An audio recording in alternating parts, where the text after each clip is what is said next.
Je demande de bénir ma femme et mes enfants. Un jour venir prendre part à côté de moi dans l'église. Amen.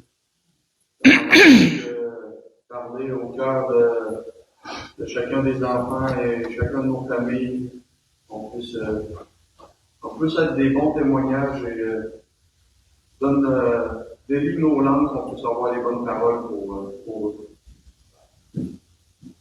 Je te remercie aussi pour le toit de nourriture et le vêtement que tu nous accordes à chaque jour. Je te remercie aussi du travail que tu nous accordes aussi.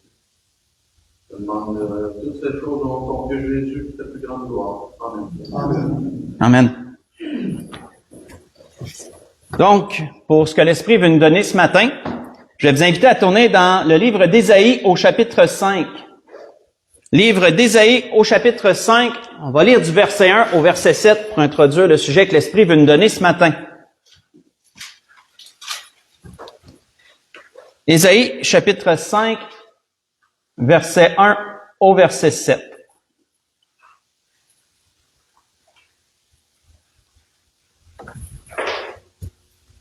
Donc, on voit ici le prophète dire « Je chanterai à mon bien-aimé le cantique de mon bien-aimé sur sa vigne. Mon bien-aimé avait une vigne, sur un coteau fertile. Il en remua le sol, ôta les pierres et y mit un plan délicieux. Il bâtit une tour au milieu d'elle et il y creusa aussi une cuve. Puis il espéra qu'elle produirait de bons fruits, mais elle en a produit de mauvais. Maintenant donc, habitants de Jérusalem et hommes de Juda, soyez juges entre moi et ma vigne. Qu'y avait-il encore à faire à ma vigne que je n'ai pas fait pour elle? Pourquoi, quand j'ai espéré qu'elle produirait de bons raisins, elle en a produit de mauvais? Je vous dirai maintenant ce que je vais faire à ma vigne. J'en arracherai la haie pour qu'elle soit broutée. J'en abattrai la clôture pour qu'elle soit foulée. Je la réduirai en friche, elle ne sera plus taillée ni cultivée. Les ronces et les épines y croîtront. Et je donnerai mes ordres aux nuées afin qu'elles ne laissent plus tomber la pluie sur elles. La vigne de l'Éternel des armées, c'est la maison d'Israël, et les hommes de Juda, c'est le plan qu'il chérissait. Il avait espéré la droiture, et voici du sang versé, de la justice, et voici des cris de détresse. On va arrêter ici. Donc, on voit ici d'une façon très poétique le prophète Ésaïe, et quand on fait des recherches, on le voit dans le chapitre 1, que le prophète Ésaïe était vignoble, et on voit ici composer un cantique animé par l'Esprit de Dieu. Il compose un cantique et on voit que c'est très personnel parce qu'il appelle Dieu son bien-aimé. Et ça, je l'avais apporté dans un message dernièrement quand j'avais parlé du terme bien-aimé, ce que ça pouvait vouloir dire dans différentes circonstances. Et on voit ici un grand amour pour Dieu de la part de ce prophète et vraiment un cantique très personnel. Et on voit qu'il voulait montrer il y a comme décrit en image le plan de Dieu, décrit les espérances que Dieu avait pour son peuple et décrit aussi, malheureusement, ce que Dieu a dû faire à son peuple. On voit à travers la description qu'il donne quand il dit qu'il avait trouvé un bon territoire pour planter sa vigne. Comme nous le savons, ben ça c'est la terre où coule le lait et le miel, la promesse que Dieu avait faite à son peuple. Qui avait ôté les pierres, mais ça c'est les peuples, tous les peuples qui habitaient autrefois ce pays, ben Dieu les avait chassés devant eux. Ça, vous voyez ça dans le livre de Josué, à la conquête de la terre promise. Donc ça représente les pierres que Dieu avait ôtées devant eux. On voit qu'il avait bâti une tour, ça représente la ville de Jérusalem, le centre un peu de, comment je pourrais dire, la capitale du territoire, le centre là où était le culte et tout. Il avait creusé une cuve, et ça représente le temple, ça représente le culte de Dieu en général, parce que vous savez, la cuve, elle était là, elle, pour recevoir le bon fruit, pour que tout le bon fruit lui soit donné. Et on voit que ça représentait le temple, et ça représentait aussi tout le culte, parce que Dieu espérait recevoir des siens, l'adoration, les prières, la louange, etc.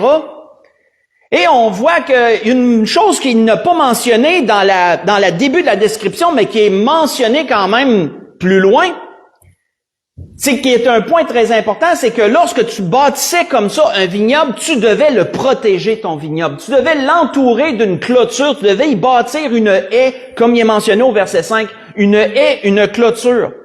Ça, entre autres, le Seigneur en parle de ça dans une parabole. Faites juste écouter.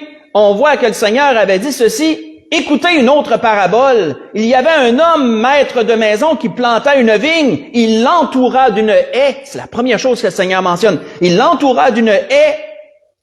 Et ensuite, il y creusa un pressoir, qui est la cuve, et il bâtit une tour. Et ensuite, il la ferma à des vignerons et quitta le pays. Vous voyez ça dans Matthieu chapitre 21, le verset 33, ce que j'ai mentionné. Verset 33. Donc, juste pour dire que tout ce que le prophète décrit ici de façon imagée en rapport avec son métier, voulait démontrer l'œuvre de Dieu pour son peuple. Et on voit qu'habituellement, quand quelqu'un prenait autant de mal pour se choisir un territoire, acheter ce territoire-là, tout enlever, tout défricher ce qu'il y a, travailler la terre, planter des bons plants de vigne, c'était du labeur, c'était énorme comme travail de partir un vignoble. Et donc, bien sûr, que celui qui y mettait autant d'efforts, il espérait quoi? Ben, il espérait une récolte abondante, et il espérait que les fruits goûteraient bon pour faire ainsi du bon vin, une bonne production. Et on voit que Dieu, de façon imagée, le prophète dit, Dieu espérait la même affaire pour son peuple d'Israël. Dieu espérait que son peuple produirait de bons fruits et qu'il serait louangé et glorifié de ces choses. Mais on voit que Dieu et d'après ce que le prophète nous dit, Dieu est tombé dans une confusion, dans un sens qu'il espérait de bons fruits, mais c'est pas ça qui est arrivé. Il espérait la justice, mais c'est pas ça qui est arrivé. Pourquoi? Parce que son peuple s'est détourné de lui. Le peuple d'Israël s'est détourné de Dieu. Ils se sont mis à aller vers l'idolâtrie. On parle souvent de ces choses. Et ils ont commencé à pratiquer l'injustice au lieu de pratiquer la loi de Dieu. Et là, Dieu dit, j'avais pourtant tout mis. J'ai pourtant tout fait. Il n'y a rien que j'aurais pu faire de plus pour que tout aille bien.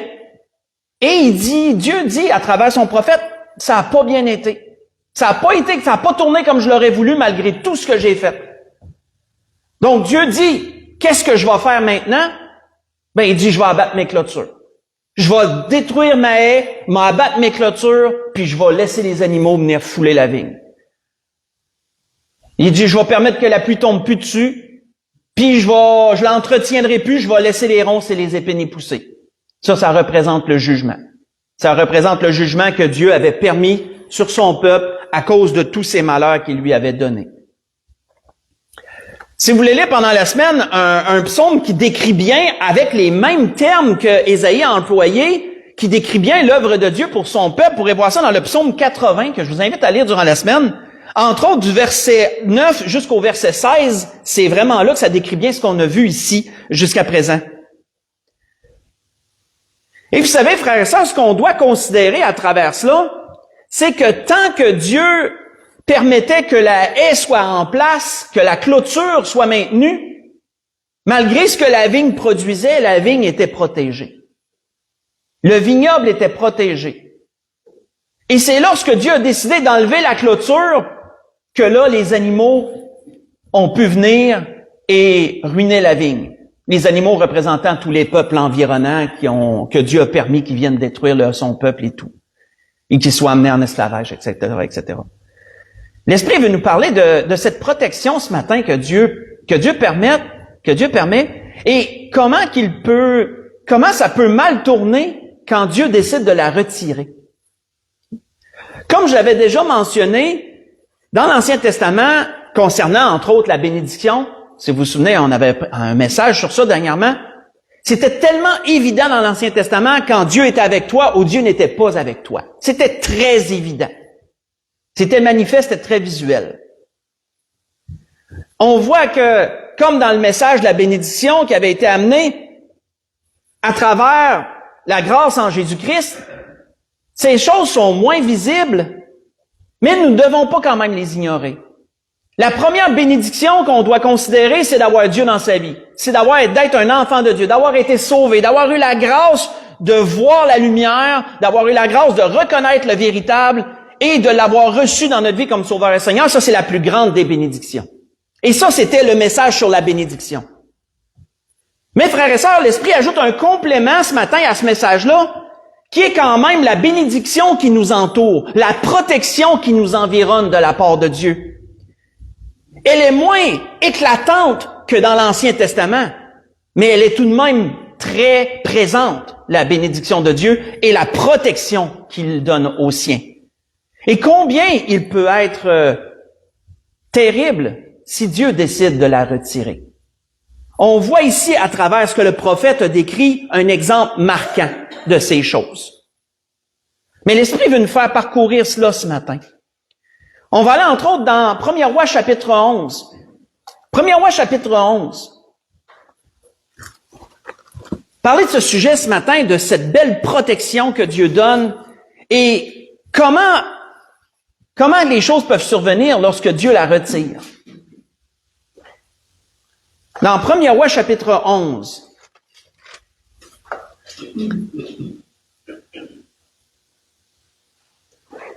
On voit ici un bel exemple à travers Salomon, et je suis content parce qu'on voit pas souvent cette portion-là de la vie de Salomon, mais on va voir clairement ce que l'Esprit nous dit ce matin à travers ces choses. 1er Roi, chapitre 11, si on lit à partir du verset 1 jusqu'au verset 10.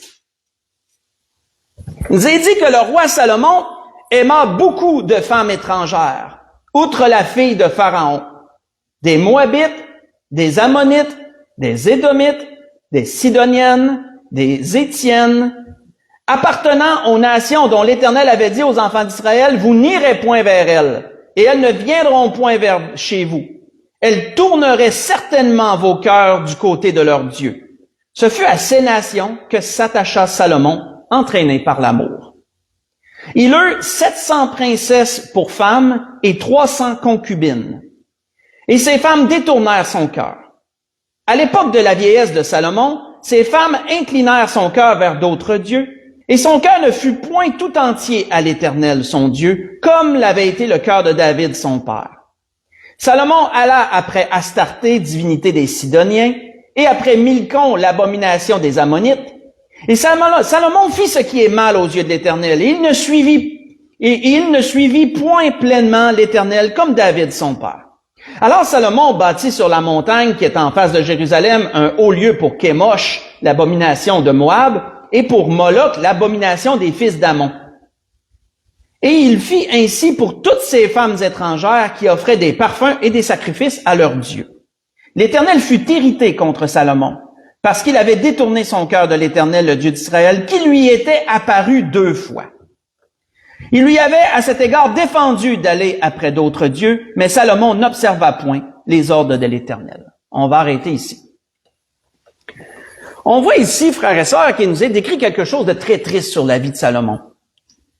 Parce qu'on voit que lorsque Dieu avait permis à son peuple d'Israël de chasser les nations de devant eux, de conquérir la terre promise, Dieu les avait bien gardés en leur donnant cet avertissement, n'allez point vers les femmes de ces peuples. Ne les prenez point pour femmes, parce qu'elles vont détourner votre cœur, elles vont vous amener vers leurs faux dieux, et ça sera un mal pour vous. Et on voit que même dans ce temps-là, malheureusement, c'est pas toutes les nations qui avaient été chassées, mais il y avait des compromis qui avaient été faits. Et Dieu leur avait dit, puisque vous avez fait ces compromis-là, mais je vais laisser ces nations habiter au milieu de vous, je les chasserai plus, puis elles vont devenir des épines pour vous. Si vous vous souvenez, vous lisez dans Josué, entre autres, vous allez voir ces choses. On voit que tristement, Salomon a été une conséquence directe de ces actions-là. David, lui, avait eu l'intention, David, à qui son cœur appartenait à Dieu, avait eu l'intention de bâtir un temple pour Dieu. Mais malgré ses meilleures intentions, vous le savez, Dieu avait dit à David, non, ça sera pas toi qui vas bâtir le temple parce que tu es un homme de guerre, tes mains sont tachées de sang. Je veux un homme de paix qui va bâtir ma maison. Et on voit que Dieu avait dit à David, ton fils, lui, va bâtir ma maison. Et son fils, ce fut Salomon. Pourquoi Salomon? On voit que Salomon, c'était le plan que Dieu avait prévu pour Salomon. Salomon vient du mot shalom, en hébreu, qui signifie paix. Le nom de Salomon représentait la paix. Et c'est ce que Dieu a donné à Salomon. Quand vous lisez dans le début du livre des rois, Dieu avait s'était présenté à Salomon, lui était apparu 2 fois même. Et Salomon avait choisi la sagesse pour bien diriger le peuple d'Israël, si vous vous souvenez de ces choses. Et on voit que Salomon, jusqu'à un certain point, a obéi à Dieu. Il a construit le temple. Et Dieu lui a donné la paix tout autour. Dieu a donné la richesse, la gloire. Salomon a eu plus que tous les rois physiques qui ont passé ici-bas. Et bien sûr, je mets le Seigneur à part dans ces choses, bien sûr, là. Et on voit que Salomon était rendu l'homme le plus riche qui existait sur la terre. Il est en sagesse, en tout. Il avait tout, dans le fond. C'était un homme qui avait tout. Et vous savez, à un moment donné, je me suis demandé pourquoi que Salomon est allé vers autant de femmes que ça. Et je me suis mis à méditer, puis je demandais ça au Seigneur. Ça a été quoi son but? Parce que, oui, Dieu, à ce temps-là, tolérait la polygamie. Mais il y a une limite quand même. C'est la polygamie qui veut dire qu'un homme a plusieurs femmes. Il y a quand même une limite. Et David avait eu 5 femmes, si ma mémoire est bonne. Salomon, il en a eu 700. Et tu te dis, 700. Ouais. Ouais, mais c'est écrit, c'est pas moi qui l'invente, là. En tout cas, mais tu te dis, quel a été le but? Quel a été le but? Pourquoi en avoir eu autant? Puis, on voit que, quand on fait des recherches, quel était le moyen, selon vous, de garder la paix avec les nations d'alentour de toi? Le moyen de garder la paix à l'époque, c'était de faire des alliances par le mariage. C'était la façon de garder la paix avec les nations autour de toi. Et de ce que l'Esprit m'a montré, ça a été le but de Salomon. Dieu lui avait donné la paix, mais Salomon, un moment donné, s'est dit, comment je vais faire pour garder la paix avec tout le monde? Ben, je l'ai, il faut que je la conserve. Ben, je vais m'allier en mariage avec chacune des nations qui est autour de moi. Puis comme ça, ben, avec des alliances de mariage, on conserve la paix partout. Ça a été, d'après ce que j'ai pu en entrevoir et d'après ce que l'Esprit m'a révélé, le but de Salomon. De garder la paix que Dieu lui avait donnée en transgressant la volonté de Dieu, en allant vers toutes ces femmes que Dieu avait dit, tu n'iras pas vers elles. Et ainsi, à travers toutes ces choses, Salomon pensait sûrement garder la paix que Dieu lui avait donnée. Sauf que, qu'est-ce qui est arrivé? Il est arrivé le contraire. Il est arrivé le contraire. En pensant garder cette paix et conserver cette paix, Salomon a brisé un lien. Il a brisé le lien le plus important d'entre tous, sa relation avec Dieu. Parce que là, il s'est mis à se détourner de Dieu, il s'est mis à délaisser Dieu pour permettre toutes ces abominations.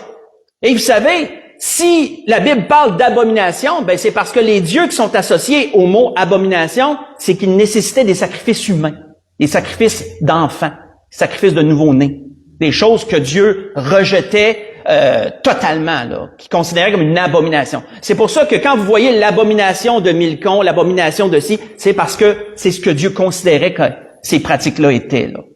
Puis Salomon a permis ça dans son royaume, et ainsi, bien sûr, malheureusement, il influence tout le peuple sur qui règne dans toutes ces choses-là. Et qu'est-ce que ça l'a fait, ça, d'avoir transgressé l'ordre de Dieu en voulant conserver ce que Dieu lui avait donné? Qu'est-ce que ça l'a fait? Ben, quand on lit le verset 14 du même chapitre, on va lire 3 versets.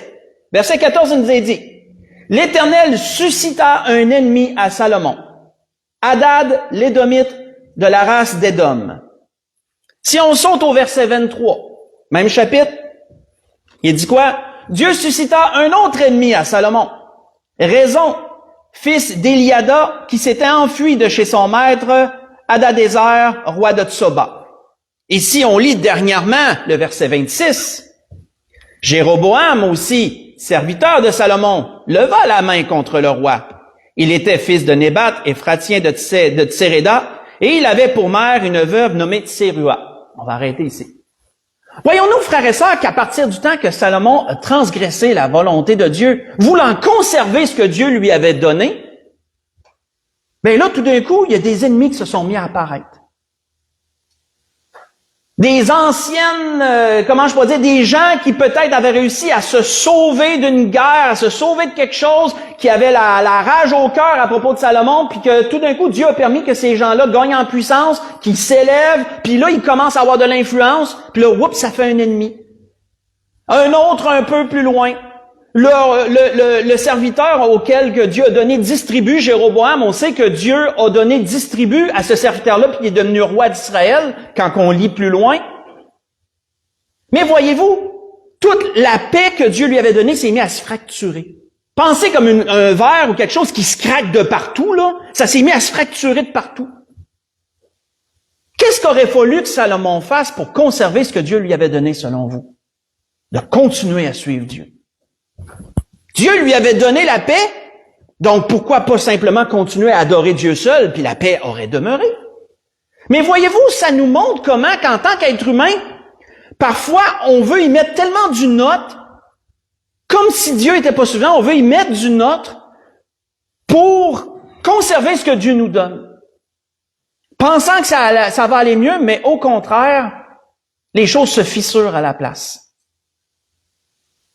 Et Dieu peut décider tranquillement de retirer sa bénédiction, de retirer sa protection, de laisser des choses venir qui ne seraient pas venues en d'autres circonstances. On voit que Salomon est un exemple de ça.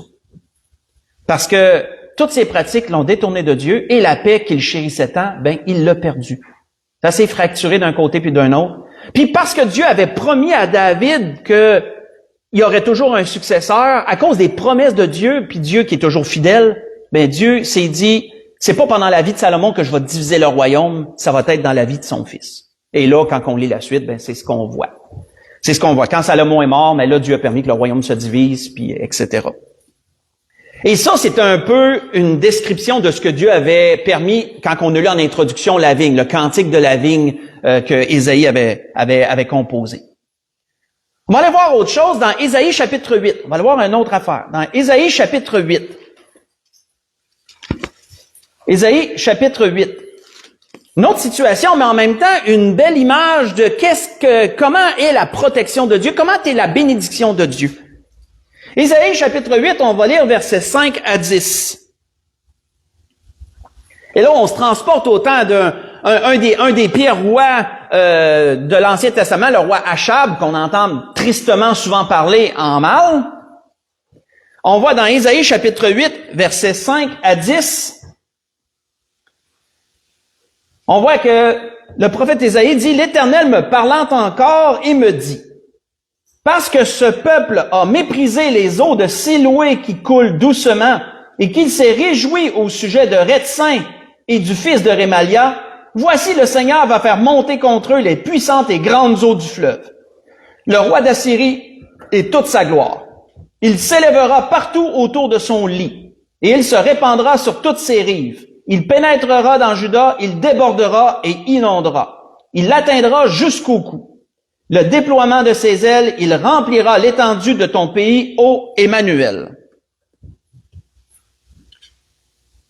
Poussez des cris de guerre, peuple, et vous serez brisés. Prêtez l'oreille, vous tous qui habitez au loin. Préparez-vous au combat et vous serez brisés. Préparez-vous au combat et vous serez brisés. Formez des projets, ils seront anéantis. Donnez des ordres, ils seront sans effet, car Dieu est avec nous. On va arrêter ici. Encore ici, frères et sœurs, on voit une situation assez spéciale. On voit qu'à cette époque-là, s'était formée une coalition contre Juda et contre Jérusalem, une coalition de la Syrie et du roi d'Israël, parce que souvenez-vous, là, le pays était scindé, là, il était divisé, là. Et il y avait un roi Israël et il y avait un roi Juda. Achab était roi de Juda. Et on voit ici, on voit ici qu'il y a eu une coalition contre Jérusalem par le roi de Syrie et le roi d'Israël qui s'étaient alliés ensemble contre eux. Et là, on voit que Dieu envoie son prophète vers le roi Achab, que vous savez qui est un roi malheureusement porté vers l'idolâtrie à cause de sa femme Jézabel, qui était une femme des nations duquel il ne fallait pas qu'il y ait vers elle, etc. Et là, on voit Dieu donne une promesse à Achab. Dieu dit à Achab, regarde, aie pas peur d'eux, ça n'arrivera pas, je vais permettre que leur plan échoue. Et tu vas être capable de les vaincre. Puis on voit que même Dieu dit à Achab, donne-moi un signe. Donne-moi un signe, puis je vais t'en donner un pour t'attester de ce que je te dis. Et on voit qu'Achab a refusé. Il a refusé l'offre de Dieu, il a refusé que Dieu lui donne un signe pour attester de ce qu'il allait faire. Ça, vous voyez ça dans le chapitre 7. Chapitre 7, entre autres le verset 12.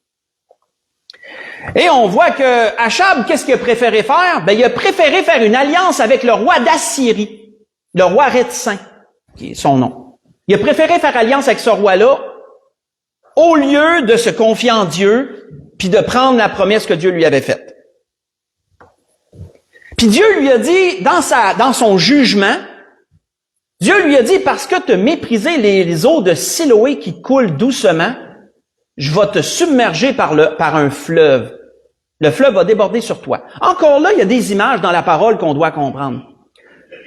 Les eaux de Siloé, quand vous faites des recherches à ce temps-là, c'était un petit cours d'eau qui était minime, c'était pas gros, mais ça coulait tout le temps à l'année. Puis les eaux de Siloé, elles alimentaient les citernes à Jérusalem, elles alimentaient. D'ailleurs, il y avait une piscine au temps du Seigneur, à la piscine de Siloé, pas pour rien, elle venait de ce cours d'eau-là. Ce cours d'eau-là était méprisable à l'œil, c'était pas une grosse rivière, c'était pas un fleuve immense, mais ça coulait tout le temps, ça arrêtait jamais. Et Israël pouvait se fier sur ce petit cours d'eau-là pour alimenter ses citernes et avoir de l'eau potable. Et Dieu compare sa protection et sa bénédiction au petit fleuve de Siloé, aux eaux de Siloé. Il dit, vous avez méprisé les eaux de Siloé qui coulent doucement.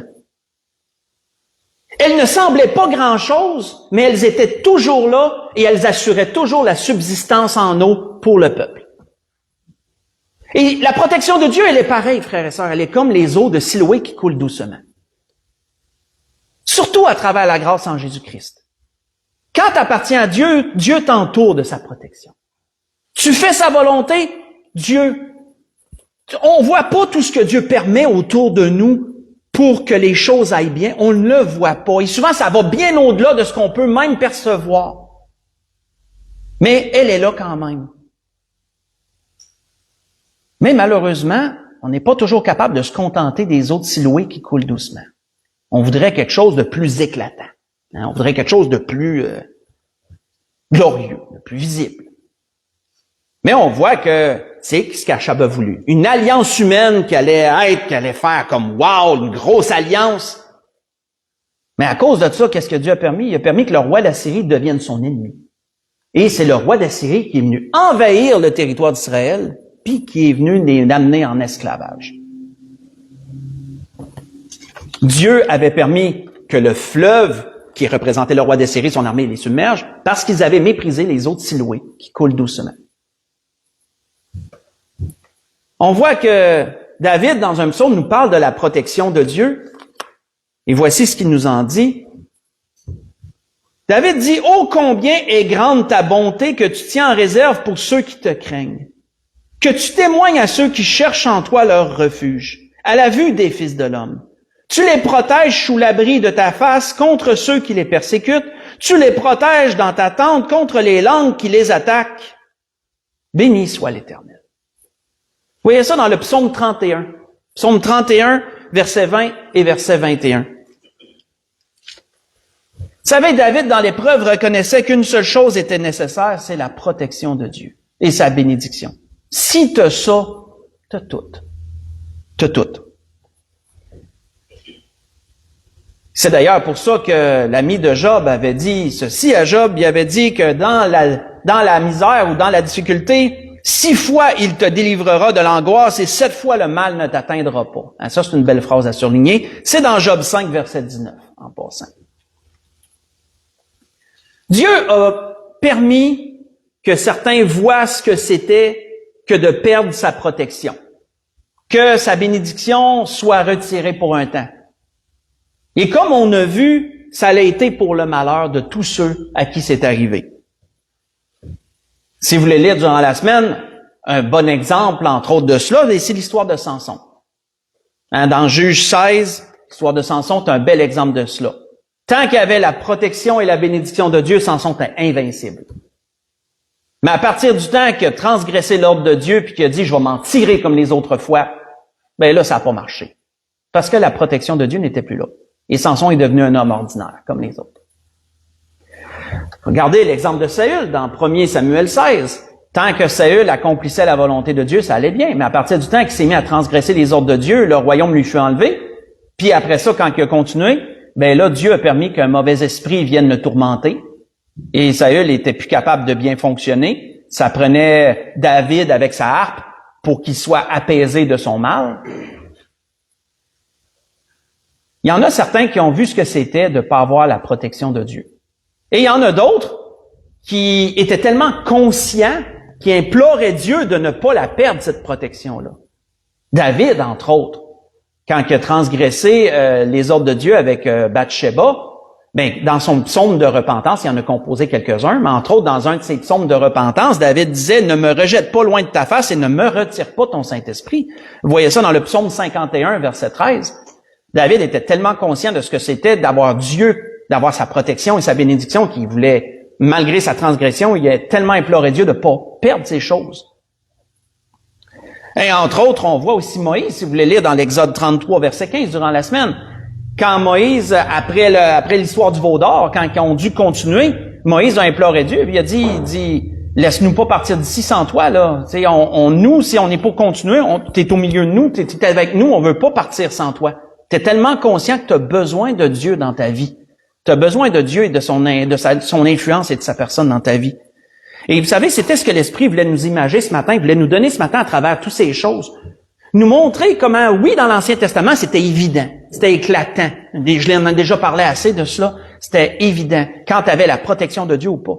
Mais vous savez, à travers la grâce qu'on a en Jésus-Christ, oui, la première bénédiction considérée, c'est d'avoir Dieu dans nos vies, c'est d'être sauvés. Ça, c'est la principale bénédiction qu'on a. Mais on ne doit pas négliger quand même que oui, il y a une bénédiction qui nous entoure, il y a une protection qui entoure les enfants de Dieu. Et c'est Dieu qui maintient tout en place, au-delà de ce qu'on peut voir. Mais lorsque, malheureusement, on décide de négliger ou d'aller à l'encontre de la volonté de Dieu, Dieu peut permettre que cette protection-là se fracture et que de part et d'autre, des petites choses arrivent. De sorte qu'on se demande, Colin, il me semble que ça va mal de partout, il me semble que ça va pas bien, qu'est-ce qui se passe? Et posons-nous la question. Posons-nous la question. Où en est ma relation avec Dieu? Où en est cette protection que Dieu me donne? Et soyons prompts à demander pardon à Dieu, à se repentir sincèrement si on aurait fait quelque chose qui aurait offensé Dieu puis qui aurait permis ça. Parce que lorsqu'on a Dieu dans notre vie, que sa protection, elle est là, oui, il peut arriver des épreuves, oui, il arrive des choses quand même. Dieu ne nous épargne pas les choses de la vie, mais Dieu nous accompagne dans toutes ces choses. Il fait concourir toutes choses à notre bien. Romains 8, 28, en passant, pour sa gloire. Et on veut que ça continue comme ça. Et c'est merveilleux d'avoir cette relation avec Dieu, d'avoir cette protection. C'était ce que l'Esprit voulait nous dire ce matin. Pour conclure, on va aller dans le psaume 124. Il n'est pas tellement long, on va conclure là. Le psaume 124. Psaume 124, il y a 6 versets, mais décrivent bien ce sujet.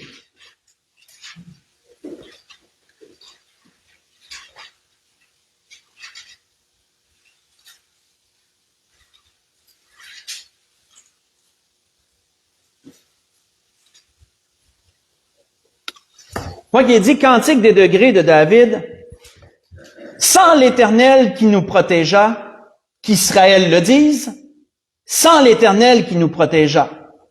Quand les hommes s'élèvent contre nous, ils nous auraient engloutis tout vivants. Quand leur colère s'enflamma contre nous, alors les eaux nous auraient submergés. Les torrents auraient passé sur nos âmes. Alors auraient passé sur nos âmes les flots impétueux. Béni soit l'Éternel, qui ne nous a pas livrés en proie à leurs dents. Notre âme s'est échappée comme l'oiseau du filet des oiseleurs. Le filet s'est rompu et nous nous sommes échappés. Notre secours est dans le nom de l'Éternel qui a fait les cieux et la terre. La grâce que nous souhaite à tous, frères et sœurs, c'est que cette bénédiction et cette protection de Dieu puissent toujours être avec nous et que nous puissions faire tout pour la conserver. C'était ce que l'Esprit voulait nous dire ce matin. On peut se lever pour un dernier cantique.